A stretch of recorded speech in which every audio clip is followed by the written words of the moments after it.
Something big happened at 8:15 a.m. today, and if you take a look at the markets, as we will in this video, you'll see what exactly it was and what impact it had and how it could play forward from here into tomorrow's non-farm payrolls and unemployment rate. That's right, we had the ADP employment change come out, and we actually had a negative read, the first one since March of 2023, and along the downtrend of that private employment for those numbers. I will share that in this video and talk about how that could potentially impact where we're positioned right now. So let's jump into the numbers here. There we go. Got this going for you on trading economics and ADP employment change 8:15. Now, mind you, 7:30 is Challenger job cuts. At that time, the trading economics forecast was for 110,000. It came in less than half of that at almost 48,000. But then right here, the ADP employment change at 8:15 today, which normally doesn't do a whole lot to affect where the market's at. When we're expecting 95,000 consensus and coming at negative 33,000, the market doesn't take that too kindly because it's been worried about labor market weakening. And this is one big sign of that labor market weakening. Instead of having jobs available, it's saying, well, we're actually losing those positions. Instead, we're just not doing that rehiring. So look here.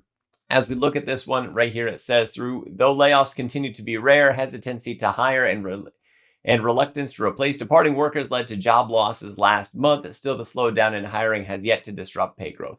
So this is the chart that we're looking at here. On this chart, you can see where we're at for March of 25, and then lower, and now negative into June. And the market's going to be worried about a continued slide for that. And then that further weakening in the labor market, should it go off the rails, is something that can be fairly recessionary, can actually make for a whole lot of problems in the market. It can definitely ripple out from where we see ourselves right now. So let's put this back up here. And then if we also click on this and go out to, we'll go to the 3-year. There we go. You can see that March 23, we had a negative 53,000 print for those jobs numbers, and then all positive because this is the zero line going right across here, all positive until we just got this report at that negative 33,000. Well, tomorrow at 8:30, pardon me, Mattress Firm, jumping up into my video here. There we go.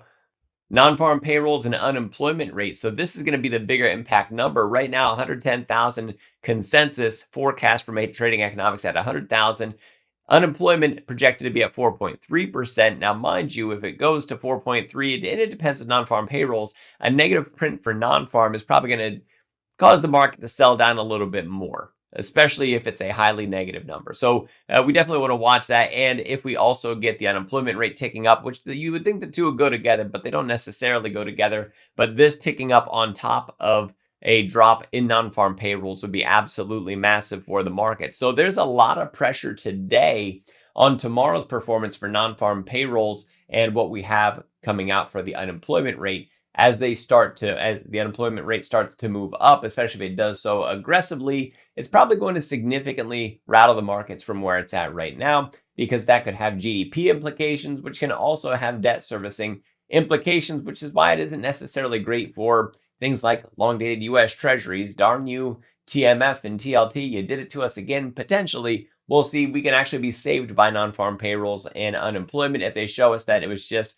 a hiccup in the private sector, that the public jobs for the public companies aren't so bad off. So let's put that down, and we're going to put up the charts for this. There we go. Here we are. And looking at the 15-minute chart, and I pick 15 minutes because you can see the candle that we got right at 8:15, and we had just a big old rip down followed by another rip after that, finding support. And this trend line that we have is off the previous two peaks that we had, which is where we've actually crossed above more recently. So if we go to the daily chart and take down the technicals, there we go. Off this peak, off that peak, and then over here to where we sold down to, there you go. You can see from those previous two peaks, if we follow that trend line, that we sat there yesterday at the low point before bouncing back up off of that. So back to the 15-minute chart. I don't know if you guys happen to notice that shape, left shoulder, head, right shoulder. That does look like a head and shoulders with this neckline taking place. We could actually sell below that. And what do the technicals suggest for something like that? Well, let's go to our trend line tool and let's find out. So we're going to turn off the magnet for a moment here. It's going to mess us up a little bit for what we want for this. So drive that on there, copy, and then we'll paste it on, and then we'll move that one Down below this, if we break that neckline today, that could send us all the way down to 537, which wouldn't feel too nice because that'd be like 1.5% down from where it's at right now. That's if that neckline gets broken. We have that potential. I'll try to get this video out to you as soon as possible. Gold prices, by the way, looking at the 5-minute chart, you can actually take a look at the volume down here. I'll stretch it out for you so you can really see the volume that happened right at that 8:15 hour. So the timestamp, if you look at the bottom of the video, that timestamp of 8:15 starts the candle, and this is a 5-minute candle, so it goes till that moment just before 8:20. 8:20 would start the next one. We got that volume spike, that flight to safety move, if you will, for the gold prices that we're looking at. And so that goes along with this bullish movement, this support that we found in the support area, and then also that move back up above the 50 EMA. And then yesterday, crossing back up above the 5 and the 13. And now we're sitting on top of it for today, potentially getting that cross. So what does that mean for today and potentially tomorrow up until non-farm payrolls and unemployment?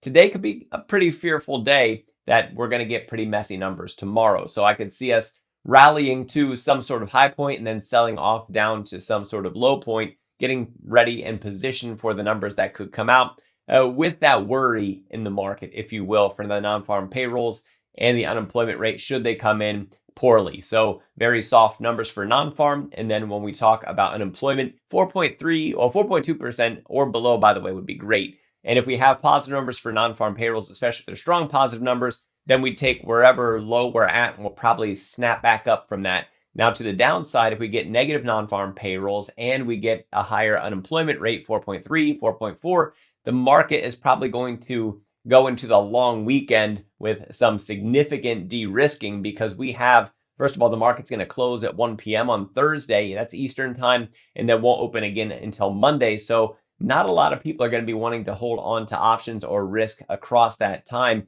especially if we have negative news leading into that long weekend. And then after that, it's into the hands of the Fed and inflation reports, among other things like corporate earnings coming up in July for Q2 to see if they can turn things back around. So we're going to have to watch and see. For now, today is a day that I think that caution would certainly serve us well, and that we can look forward to tomorrow's non-farm payrolls and unemployment rate with some hesitancy and with some positioning. And I'll be positioning over at the Discord. You'll see the link down in the description. Code word doctor when you sign up for the earner tier is going to help you out with that because it gives you 50% off the first month. You get to try it out for less than $1 a day. You can join the thousands of members that are already part of that Discord. We'd absolutely love to have you over there. They are the best community that I've ever been part of. I'm one of the panel experts over there because there's a whole team of us there to support you in your journey towards financial freedom and building alpha into your portfolio, and certainly helping you to navigate these choppy times in the markets to the upside, to the downside, whatever it might happen to be. We absolutely want to be on the lookout and ready so we can take advantage of the different market dynamics as they come our way. Like I said, code word doctor for that link. Use the earner tier so you get unrestricted access to everything the Discord has to offer to its community. And then if you guys want to learn about technicals, analysis, about trading using those technicals through their bread recipe trading strategy, which I personally use, especially when using things like zero DTEs. Man, oh man, that power in prediction really can help out with the alpha of my portfolio. And then I did mention zero DTEs. Those are options. And if you want to know more about options, there is an options course as well through Stockmo Academy. So that link for Stockmo Academy is down in the description as well. Same code word, doctor. That's going to get you a massive discount. It's a one-time fee for the courses for lifetime access. Code word doctor is going to get a massive discount on those courses. Bundling the two courses together gets you an even deeper discount when everything's all combined. So bundle plus code word doctor, that's going to be the best value that you get. And those courses are definitely a match made in heaven. They can really do a lot to support you in this journey through the financial markets. Guys, thanks for watching. I am Dr. Stock, Doctor of Education. Remember, my friends, that learning is earning. We'll see you next video.